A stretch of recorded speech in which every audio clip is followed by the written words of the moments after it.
Hello and welcome to our YouTube channel Quick Solvers. Here I want to find x where y equals the square root of 9 to the power of x minus 1 and y squared is 27 to the power of x.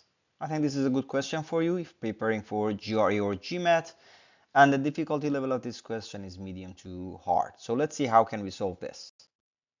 To find x, we can use this fact that y squared is 27 to the power of x. By why it's important? Because if we raise this y to the power of 2, and then we raise this part, the right side of this, to the power of 2, we can get rid of the square root. Alright, so let's see what it looks like. Then from this, I can conclude that y squared is 9 to the power of x minus 1. And we already saw that y squared is 27 to the power of x. So I can conclude that 9 to the power of x minus 1 equals 27 to the power of x. Okay? But here I can write 9 as 3 to the power of 2. Then we have 3 to the power of 2 to the power of x minus 1. And I can write 27 as 3 to the power of 3, the whole to the power of x. Okay? And we know when we have a to the power of b to the power of c, this equals a to the power of b times c. Alright?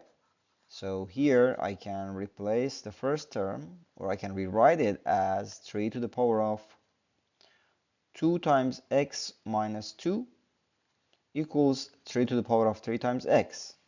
And when we have something like this, a to the power of a function of x, like f of x, equals a to the power of another function of x, like g of x, since the bases are the same, a, or 3 and 3 here, we can just ignore the bases and write this like f of x equals g of x. We can conclude this, alright? And that means here I can ignore the bases and conclude that 2 times x minus 2 equals 3 times x. And if I take this 2 times x to the right side, from this I can conclude that x is minus 2, and this is the answer, which is this choice.